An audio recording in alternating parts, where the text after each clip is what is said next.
Kumbaya,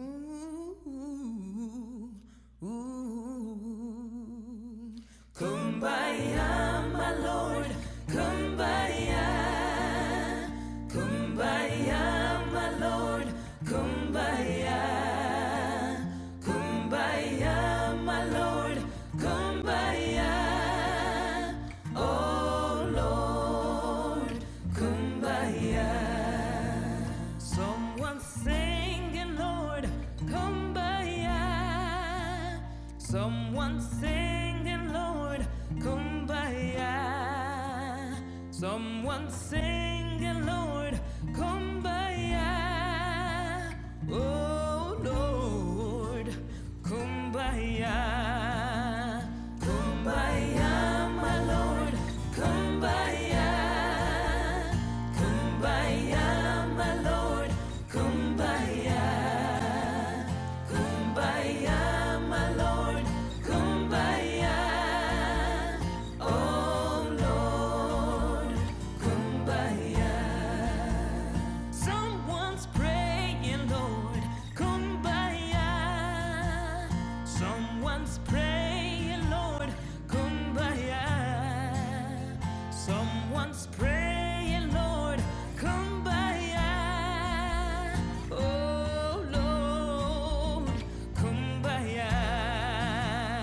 Kumbaya, my Lord, kumbaya. Kumbaya, kumbaya, my Lord, kumbaya. Kumbaya, my Lord, kumbaya. Oh Lord, kumbaya. Someone's crying, Lord, kumbaya. Someone's crying, Lord, kumbaya. Someone's crying, Lord, kumbaya. Oh Lord, kumbaya. Kumbaya, my Lord, kumbaya. Kumbaya, kumbaya, my Lord, kumbaya. Kumbaya, kumbaya, my Lord, kumbaya. Oh Lord, kumbaya. Someone's sleeping, Lord, kumbaya. Someone's sleeping, Lord, kumbaya. Someone's sleeping, Lord, kumbaya. Oh Lord, kumbaya. Kumbaya, my Lord, kumbaya. Kumbaya, my Lord, kumbaya. Kumbaya, my Lord, kumbaya. Oh Lord, kumbaya. Kumbaya, kumbaya, my Lord, kumbaya. My Lord, yeah. Kumbaya, my Lord, kumbaya. Kumbaya, my Lord, kumbaya. Oh Lord, kumbaya. Oh Lord, kumbaya. Kumbaya. Oh Lord, kumbaya. After our opening prayer, Sister Múmbí will introduce Mary, and she will share her story of ministry in South Sudan and her unique perspective as a woman. There will be an opportunity to ask questions after the interview. Thank you so very much for joining us. We will now have Múmbí share about Friends in Solidarity's mission. Thank you. Thank you, Bridget. I want to share a bit about why organizations like Friends in Solidarity are important for the future of South Sudan. South Sudan became the world's newest country in 2012 after gaining independence from Sudan. And as we currently know, Sudan is undergoing a very serious conflict.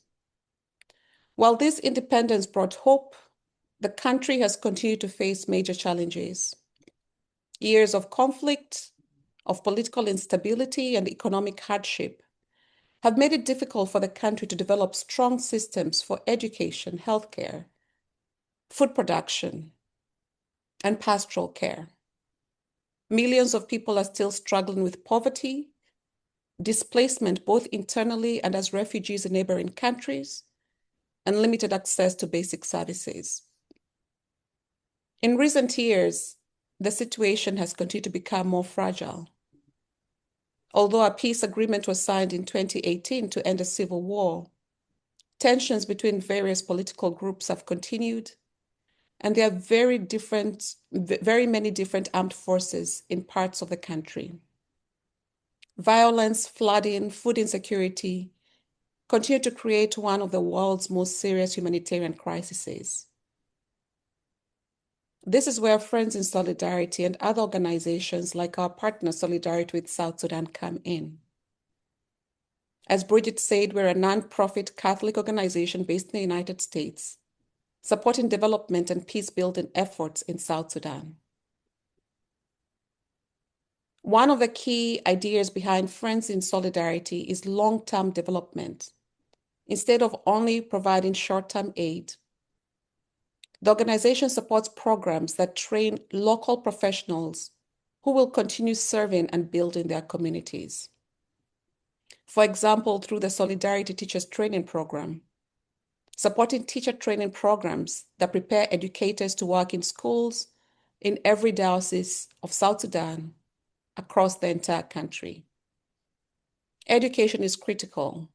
I think that is a given, because it not only supports the development of the country as a whole, but it gives young people opportunities and helps strengthen their communities over time. We support healthcare, we support pastoral and faith-building initiatives, and we also support agricultural programs teaching farmers improved farming techniques and better nutrition modalities. We also work closely with the Solidarity Pastoral Program and other groups to promote community support and healing programs to help people recover from trauma caused by years of violence and instability. But most of all, we stress the importance of solidarity. Solidarity with you as stakeholders who have continued to support our work, but also solidarity with the local people in South Sudan. Rather than providing simply aid, we train them and work alongside them to change the trajectory of the country. We ask you to join with us as you listen to our amazing guest, Mary, who we encountered through one of the programs in South Sudan.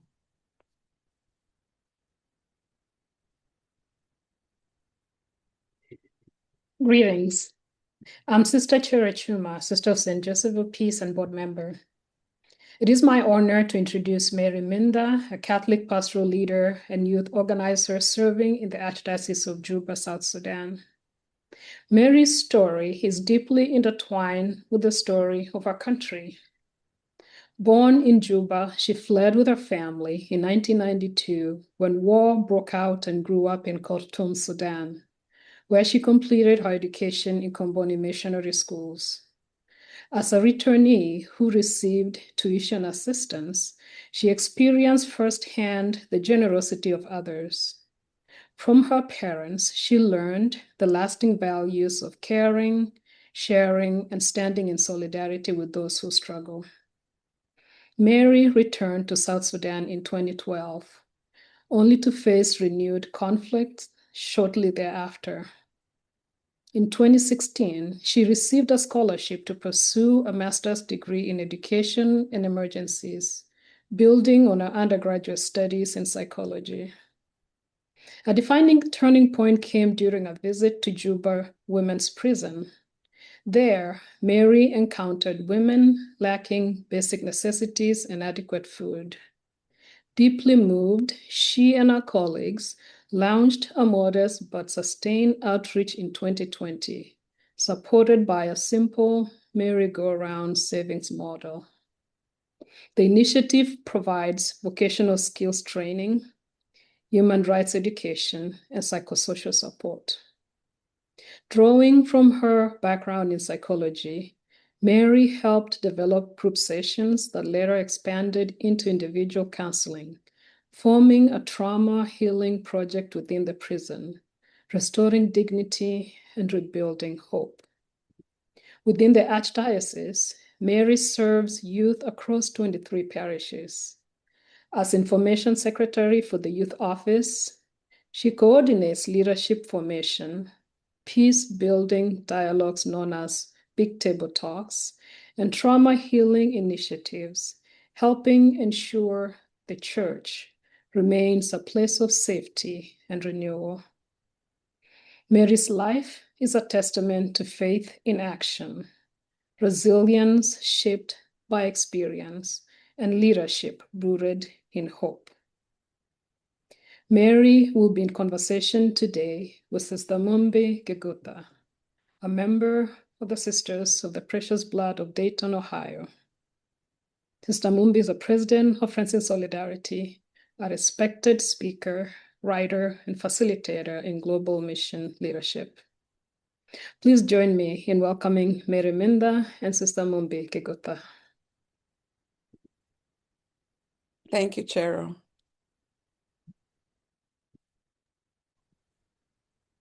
Thank you. Mindraa, Yes. our series this year is termed SheRising, focusing on women making change in South Sudan. I would like to start by asking you to share a bit about how education has helped you rise in your own journey. Thank you so much for giving me this chance to tell about my story, to inspire others. And education, it's life. Education is opportunity for all of us, not only a female girl child, but for the whole family.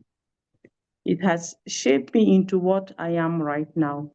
If not because of the education, if not of my family's education, my parents, I will not have reached into this extent of doing the little that I'm able to do.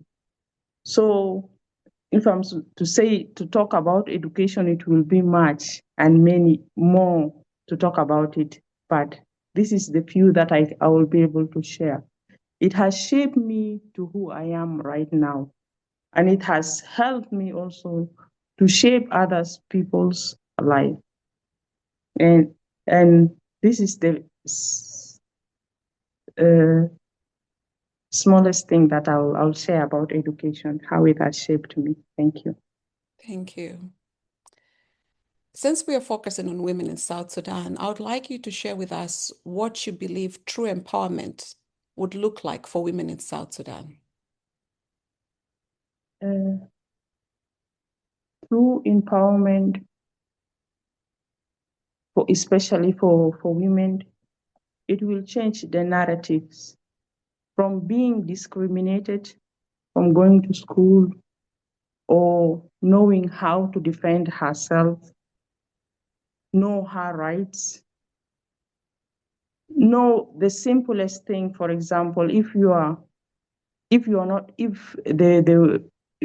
empowered, and if you know nothing about how to read or to write, it will be hard for you as becoming a mother to read whatsoever has been described for your child to take medicine, for example. It will be hard. So empowering women means changing the narratives from what we are facing actually right now, especially in our country, South Sudan, whereby when you see the rate of female girl child who has gone to school, you cannot compare with the male child. So the more we empower them, the more we are changing the narrative in our country here. We'll be able to shape our country and to change, and we'll be the ambassadors of peace, of course, because being a girl child or being a mother, we are always caring and we share the little that we have. So by empowering, it will help also, whereby you will be able to help other people. Thank you. Apart from education, what else do the women in South Sudan need? When we talk of empowerment beyond education, what other things could help the women of South Sudan? Yes, can you repeat it again? Yes, apart from education as a tool of Yeah. empowerment, what Mm. else could help empower women and girl children in South Sudan? Okay. Mostly like for me, when I grew up and I have completed my education, I was just thinking of only like finding job, like seeking job, not creating job. So empowerment, it comes in different ways, not only in the part of education, because mostly we will think of just going to the office and coming back. No, but like using our hands, depend on the environment that we are staying. For example, here you find that we have, you can study agriculture, but if you don't have that knowledge or you don't understand exactly how to do it, since you're still growing still you're still growing, you, of course, it will be hard when you complete your studies and to do these things physically. But if you start by empowering, using your hands, doing the little things that you're able, and even opening and widening your mind, it will help in many ways. For example, when we started to do some few activities in the prison, yeah, some of them they have gone to school, but they are lacking that skill of doing something using their hands. So we created this how they can make bake cookies, for example, liquid soap, so that in case, because if you find that it is hard for you to use the certificate that you have from the education, but you can still use your hand to do something that will benefit you and it will benefit others. And also, like it will be hard for you to empower someone or somebody who is a bit depressed or traumatized. So if we give also that psychosocial support, it will help that person to easy or even the little stress that is they have. Because if you are under stress, you will not be able to produce much. Thank you. Thank you. Mm. Now, as a young woman, if you had the chance to speak to young girls in South Sudan today, what would you tell them? I'll start by saying, let us be the ambassadors of peace. How will be ambassadors of peace? With the simple things during our daily activities that we are having, starting from morning hours. And because I came from a Christian family, we start, of course, our day with a word of prayer so that God will be able to lead us through whatsoever we are doing. This is one way that we'll be able to start our day, and also sharing the littles that we have.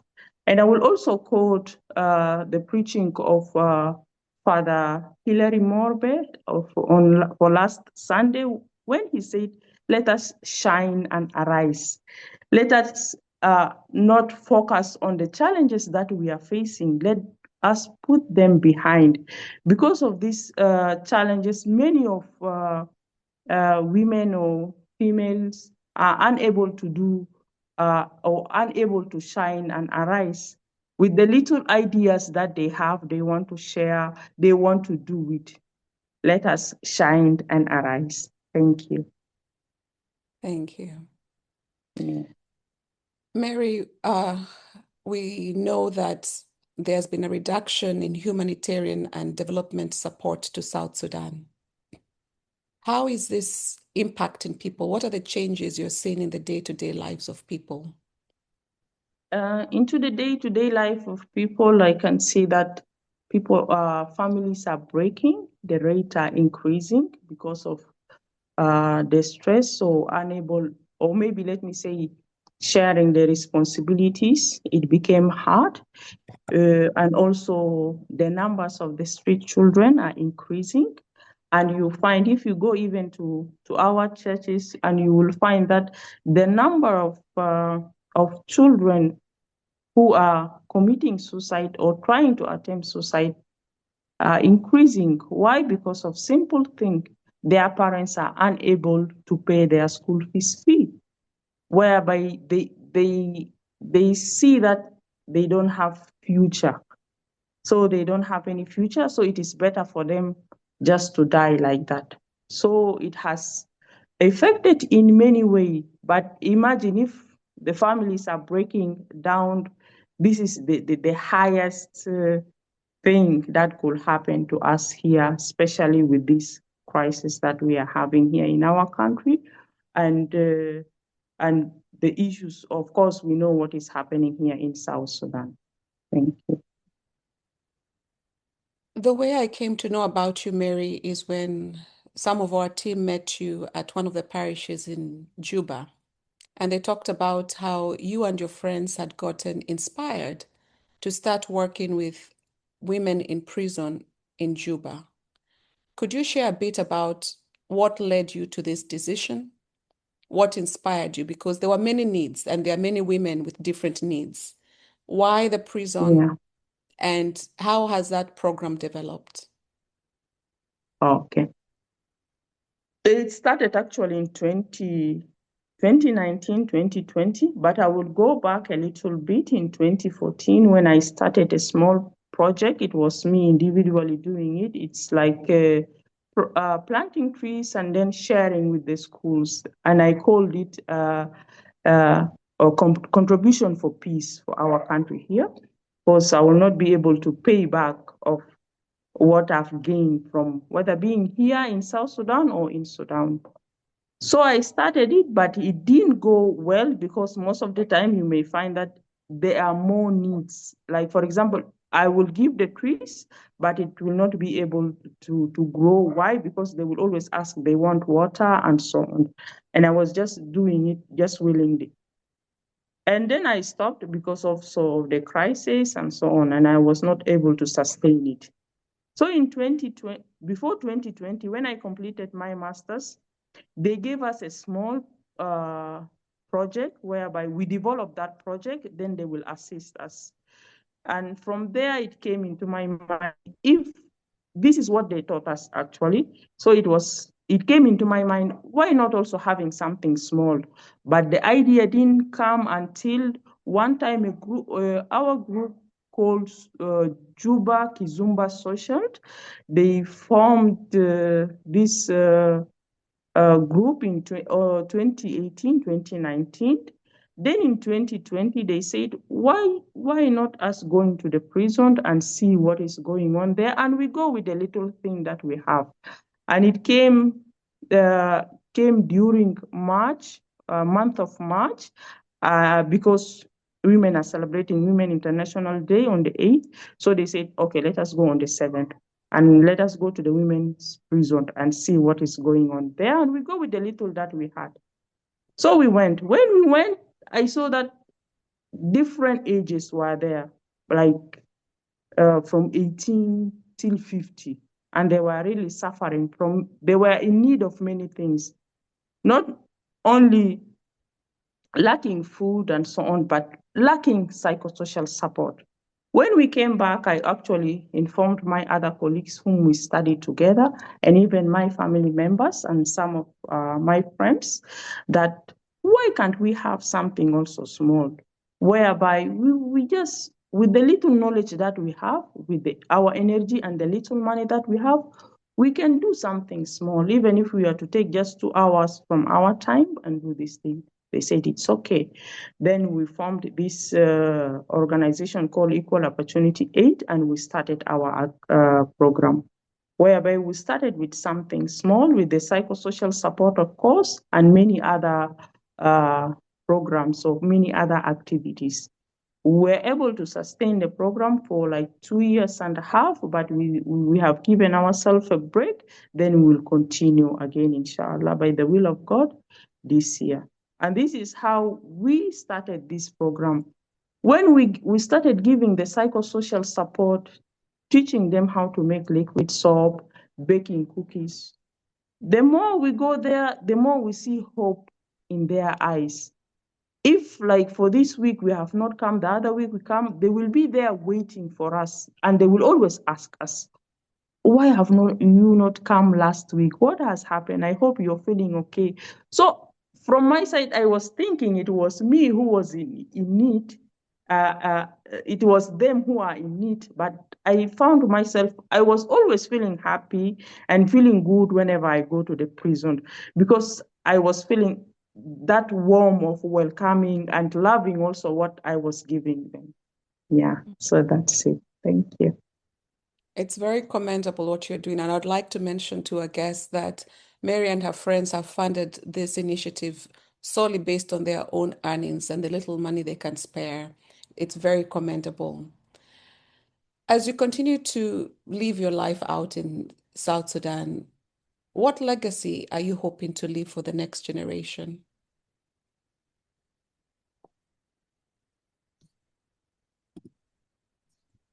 Uh, it is always hard for you to describe yourself, but when you stay with many people, they are the ones to share what legacy you're going to leave. I encountered a training with the late Bishop Paride Taban, whereby he was just telling his story about his life, how he was doing his thing, and let us always put God in front of everything that we are doing. And one time he was telling us a story that he was going from one area to another area, and that area was one soldier stopped them, and immediately when he came out of the car and he was just trying to introduce himself, and immediately the soldier tried to stop him. But when the soldier saw it was him, he said, "Oh, sorry, Bishop," and he kneeled down. And Bishop was even telling him not to do that. He's an ordinary person. Then the soldier told him that you don't know what you have done or what you are doing in our life. You're really changing our life. So it will be hard to say that what is the legacy that I am going to leave behind, but it is the people whom I'm trying to share my life with them, whether being at the level of my family, my community, and my country, South Sudan, will know exactly and will tell that story. Thank you. Very true. And just for some context for our guests, the late Bishop Taban is known as a great peace ambassador in South Sudan. He did a lot to work for peace and reconciliation in the country. Mhm. I want you to dream for a while, Mary. We know a lot of times resources are the things that hold us back. So let us dream. If you had unlimited resources, what initiatives, just dream. It's good to dream once in a while. If you had unlimited resources, what initiatives would you start in South Sudan? Eh, Initiatives, I will start by saying, to sustain this unlimited resource, of course, we'll think of something, for example, mm, having a company whereby the prisoners are the ones to work in that company and so on, so that it may provide them with something little when they get out of prison. And it will also give them hope and to their family, and they will be having a meal per day, for example. And secondly, I'll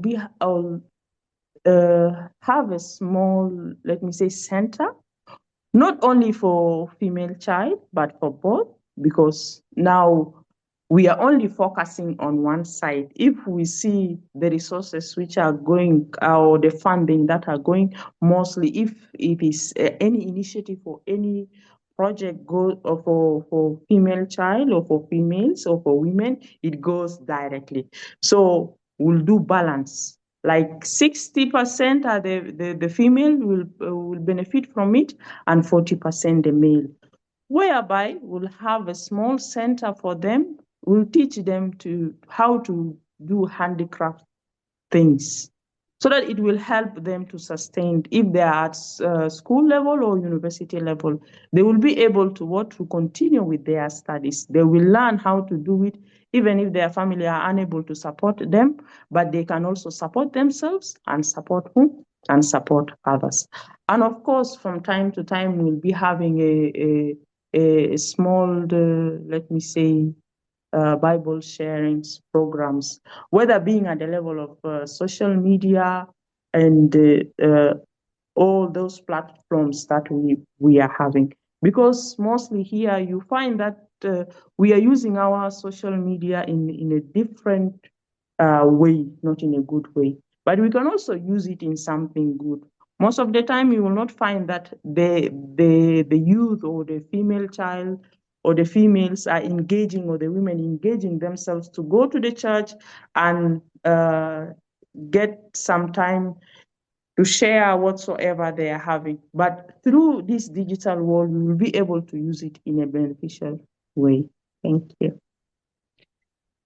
I like that you have mentioned the digital world, and I know when we had spoken before, you had mentioned how movies have played a huge role in transforming your own life and in having conversations about conflict and peace building. Could you share a bit about this use of media and movies in working for peace? Yeah, it came actually to me when I attended one of program for American Corner in Juba University. They have corner there in the library, whereby from time to time they do their activities from there, engaging the students from the university. So I went and I attended a program whereby they posted a movie for Hotel Rwanda. And after the movie, they asked us few questions. And before that, I watched Hotel Rwanda many times, but during that time and because of that questions, it changed the way I started looking at or watching Hotel Rwanda and other movies, whereby it will help us to know exactly where has they started the root cause of the war, for example, in Rwanda. And I compared with our situation here in South Sudan that we have not even reached into to that level. So it is always good to use the movies, or to use our time in the social media or in the digital world in a positive way. Most of the time, our youth here are using it for just for pleasure without even learning. Like, for example, you can use the social media to learn other languages, whereby you will be able to use it when you go outside of your country.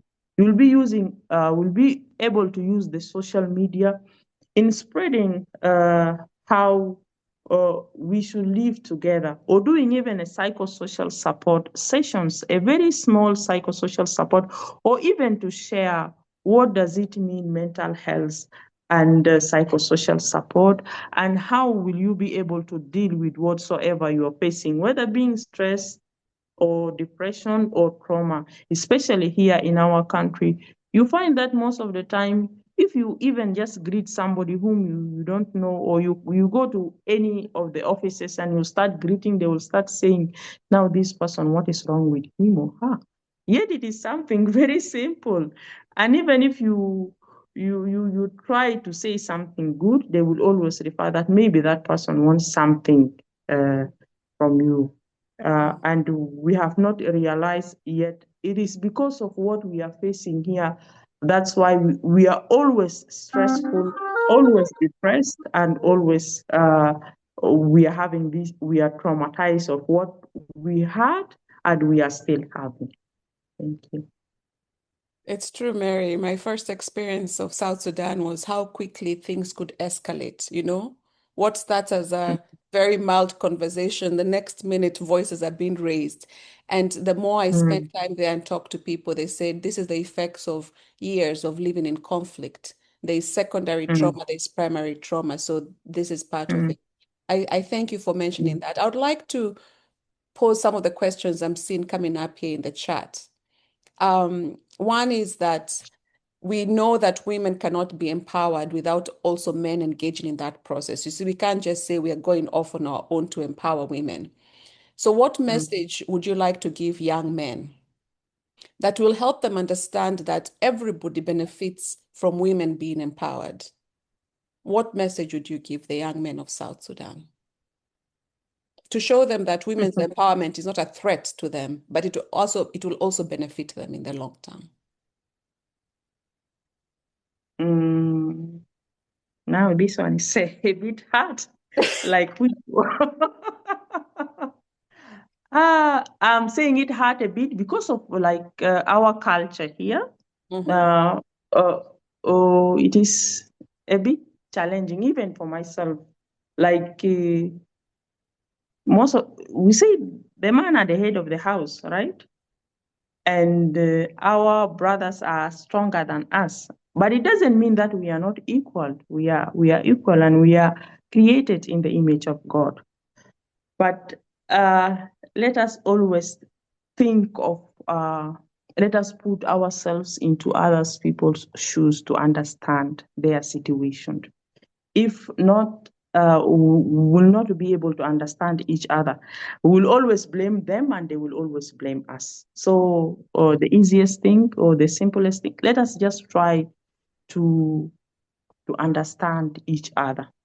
Why am I doing this thing differently, or why the girls are doing this thing differently and the boys are doing it differently? And it will make life easy for all of us. Thank you. I would like to comment on a comment that has been put in the chat about education changing the narrative of women in South Sudan. The message I think you can all read says that currently women depend on brothers, fathers, husbands for many of the decisions, a practice which, as Mary has said, is dictated by culture. So an educated woman is empowered to be autonomous in making decisions about their health, whether to study, go to school, when to seek care, and when to seek help. All these contribute positively to their own health, their families, community, and the country. I'd like to ask another question. Oh, there's a compliment here, Mary. I'm sure you're not looking at the chat. Sandra says you're very beautiful inside and out, and you're doing many wonderful things for women. There's a question here. The women that you work with in the prison, in the jail, what are usually the crimes that have sent them to jail? And is there a rehabilitation program for them when they leave prison? Uh, uh, for the person who asked about what are the crimes, I will preserve and not answer this question, but we can also imagine. And if you have time, you can also go and check what is actually going there. But they also do have a rehabilitation center. I don't know whether is it rehabilitation center in which term? Because rehabilitation center, it's wide. But what I can say, they have an empowerment center whereby they teach them how to do, how to sew, and how to do mechanic and other things. For those who are in school, at schools, especially the young girls, they have classes, like 3 classes mostly for those who are in senior, and they teach them, but it's not also enough because the space is not enough for them. And you can imagine the number. It's I don't know how to say it, but that place is not enough for all of them, because you may find that some will tell you that I've not slept at night. Why? Because there is no space for me to sleep.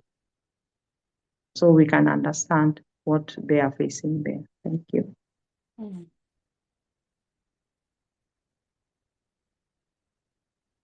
We have talked, and you have alluded to it many times, how faith influences and has shaped your life from a young age until now. I mean, you're even also working for the diocese. But how would you say culture has shaped your life? Uh, I'll say culture. It's how I will call it. If I to talk about culture and faith, I will put culture as it is the past tense, whereby I started knowing my culture from my parents, how to start doing things, the norms that we are having, and so on.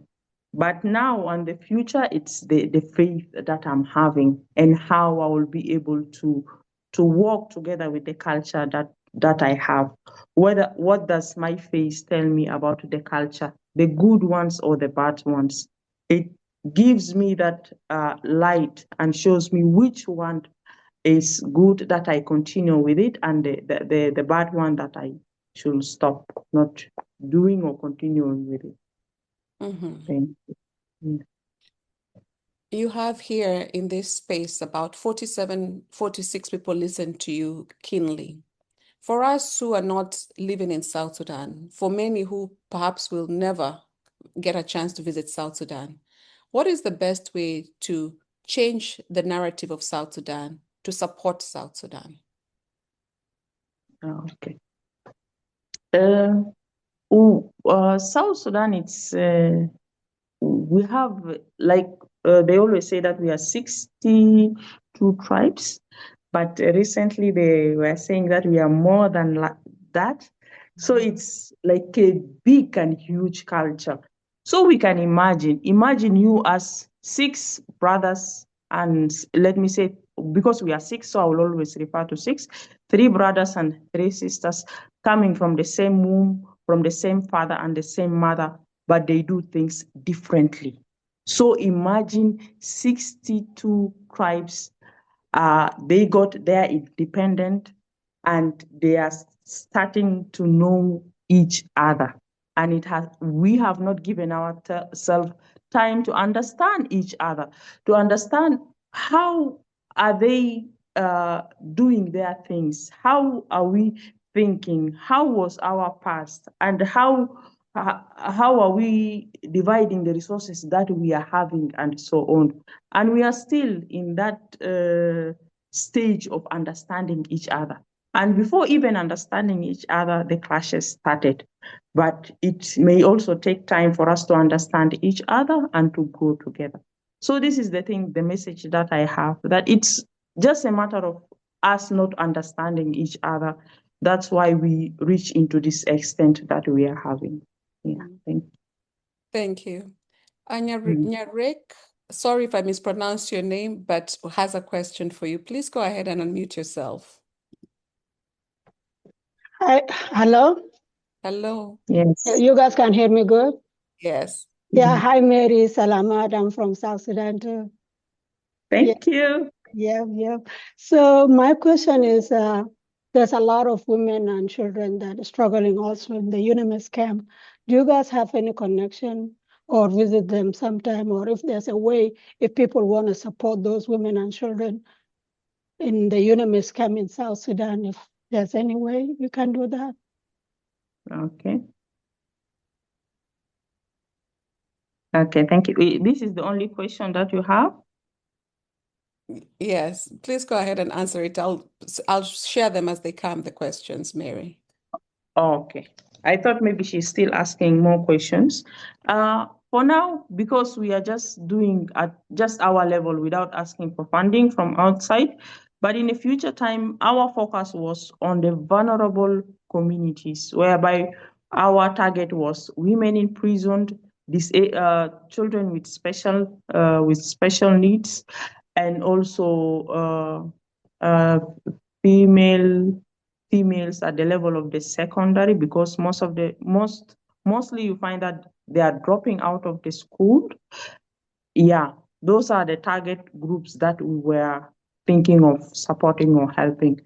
But also good, good that you have mentioned. We'll also think of it as we are resuming our programs or activities. It's true what you mentioned about the different tribes and getting time to know each other. So having grown up in Kenya, my impression of South Sudanese was formed by the Dinka and the Nuer that I saw in Kenya. All of them tall, until I came to South Sudan and I went to Yambio and I found all these short people and I was like, this is not South Sudan. So, and so in a country with limited infrastructure like South Sudan, where many people have still not gotten a chance to travel and meet other people, for many of our institutions, this is when many students start living side by side, people of different tribes. And it has led to a lot of reconciliation because the perception and the stereotypes you have had become untrue because now you're getting to know a person at the human basis. You have similar needs, similar desires. So I like that response that you gave that the country is still young and we cannot expect it to act like a country that has been in existence for 100 years. It's still going through those growing pains. Uh, there's a question from Rita for you, Mary. In your initiatives, how many women are you working with? And I would break that question for you. You have formed a little association that is working with these women in prison. How many of you are doing this? How many of you and your friends are doing this work? Okay. When we started, we were 6, but we were 7 actually, but the 2 were not that active. So we are 5 who are active, but they are also supportive in one way or another. And the women that we are supporting, actually, our target is 30. So we pick 30, yes, 30 from them, and we divide them into 10, 10, 10. Yes. Okay. Okay. Mm. There's another question here. Let me see.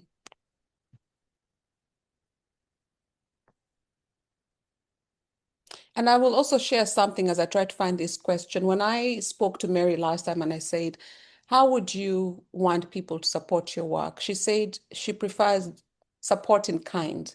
And she mentioned that one of her dreams is to have a projector to be able to show these films and movies to bigger audiences, to gather the youth and then have conversations about how these movies and the lessons in them can change and build social cohesion amongst the communities. So I'm just putting it out there that as we continue to pray for the work of Solidarity with South Sudan, Friends in Solidarity, but also Mary, who has been inspired to start an initiative on her own to start changing the trajectory of her country, to keep that in mind. Any other question? I think, Múmbí, there was part of the question about the level of literacy. Oh, yes. Thank you, Cheryl. What are the literacy levels of the women that you work with? Uh, mm, For if instance, when you're uh, finding like, I know you cannot mention why the women, for instance, are incarcerated or in prison, but yeah, what are their literacy levels? Are they coming into prison with high school education, primary, no education? What are you finding? uh, like if I'm to put them into, let me say 3 categories, some of them have never gone to school. Maybe let me say 30% of them. And the other, let me say other 30%, they have just finished maybe primary 4 or 5, and some have reached into the level of secondary. Let me say the 40%. 40%. Thank you. Yeah. There's another question, and that help us understand tribal differences and how they affect peace building. Mary, what are the tribal differences and how they affect peace building? Come again? Help us understand the differences between tribes and how they affect peace building. Tribes are not, let me say, different tribes are not something bad. It's like a small community. But if we are always thinking of we are the best, it will always uh, uh, bring conflict with one another. It's like the same thing what I've shared when you are coming from the same womb, but you do your things differently, but you also know that you are not uh, alone, or even at home. And at home, if you're doing things, you don't only think of yourself, but you think of what? Of others. If we start thinking of others, this is whereby we'll start to shape our country and bring peace to ourselves. Because maybe from the beginning, when uh, the war broke up, it was because of uh, many things. I'm not quite sure because I don't engage myself much into that. But after the war broke up, we started seeing things differently. This tribe is against the other tribe. Why? Was it there from the beginning? Because when we were in Khartoum, nothing was like that. We all know ourselves. We call ourselves Junubin. We were one. You will not know whether if I'm coming from Central Equatoria, Eastern Equatoria, coming from Jungule, coming from Bantu, and so on. You find that if you're on your way, something happens to you, they will just help. If the other person knows that you are South Sudanese, he or she will just come and help you. But when we came here, things change. So maybe from the beginning, the initiative of how of becoming independent, it was hidden that one tribe will be able to rule South Sudan, whereby it didn't work well. So it is not bad to be in that tribe, but let us also think of one another. This is how they do their things, and this is how we will be able to share with them and to share this, our beloved country, South Sudan. Thank you. Thank you. And just to add to that, you can imagine 62 tribes, each speaking a different language, having different marriage customs, burial customs, social customs, and people taking advantage of these differences to use them like weaknesses to create factions. I mean, we see it anywhere in the world, even where people are homogeneous. There's a way to classify people that always tries to focus on their differences, and that creates friction. So it's the same, but on a larger scale, because you now add the added dynamic of a different language. So it's very hard to lie to Mary, for instance, when I'm speaking in Swahili and tell her I'm saying this about her because she won't understand. So it makes it easier to rile up the people. And as somebody has put in the chat, education and more empowerment opportunities remove this scarcity mentality and people start engaging with others beyond tribal differences. Thank you, Mary, so much for making the time.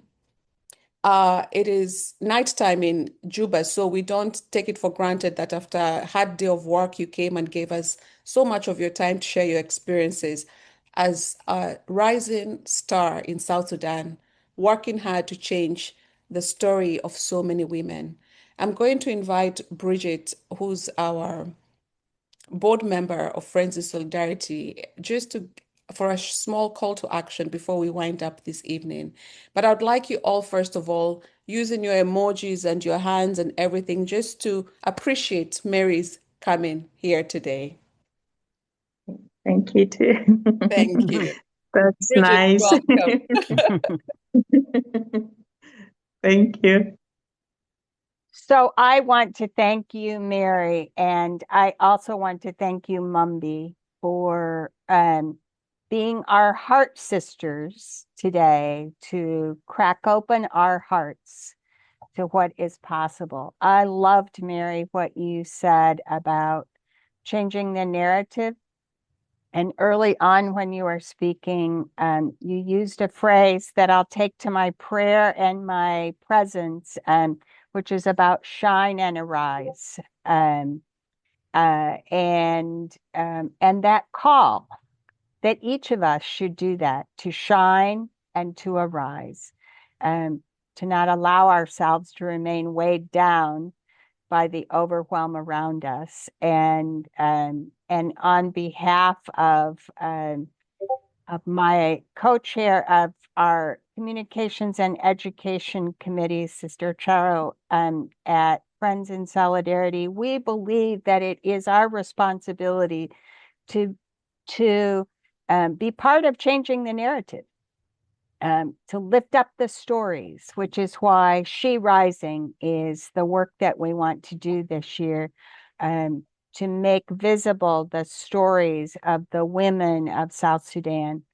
And we invite each person who is here to carry the story that we've heard today, and equally to consider how it is that we might make that rising up possible by our contributions, by the way that we engage with Friends in Solidarity, that we can support the work on social media, and make something new possible. And so we invite you to join us, those of us who serve on the board and as Friends in Solidarity, to be friends and to care for our neighbors, especially our neighbors in South Sudan. So thank you very much, Mary. Thank you, Múmbí. And thanks to each one who has opened your heart today. I would also like to say I'm so happy to see so many South Sudanese people join our webinar. I encourage you to follow us join our newsletter where we'll update you. We'll be featuring another rising female star in South Sudan later on this year. So please follow our newsletter. We try and share stories of people in South Sudan working to make a difference. I have put our information in the chat. If you'd like to reach Mary, feel free to reach out to us and we'll forward any information that you desire to her. Thank you so much. You can unmute yourselves. But before that, we are going to have one slide with a closing prayer, and then we have a chance to say goodbye to one another. Jasmine.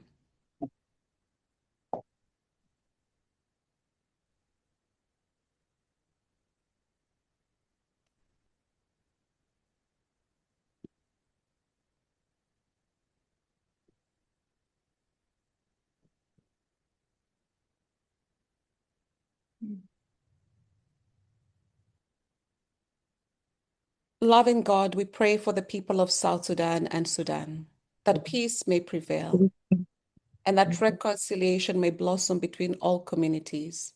We ask for healing from the wounds of conflict and injustice, that justice may be served and that the rights of all may be respected.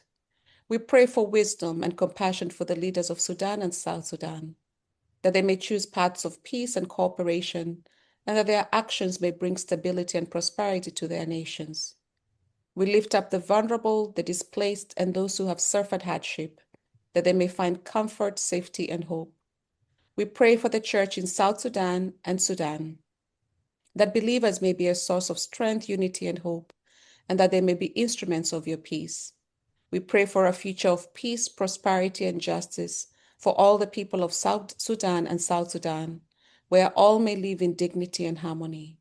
May your mercy and grace be upon these nations, that they may find their way to a brighter future. Changes with meditation, Amen. anything change from since your last visit?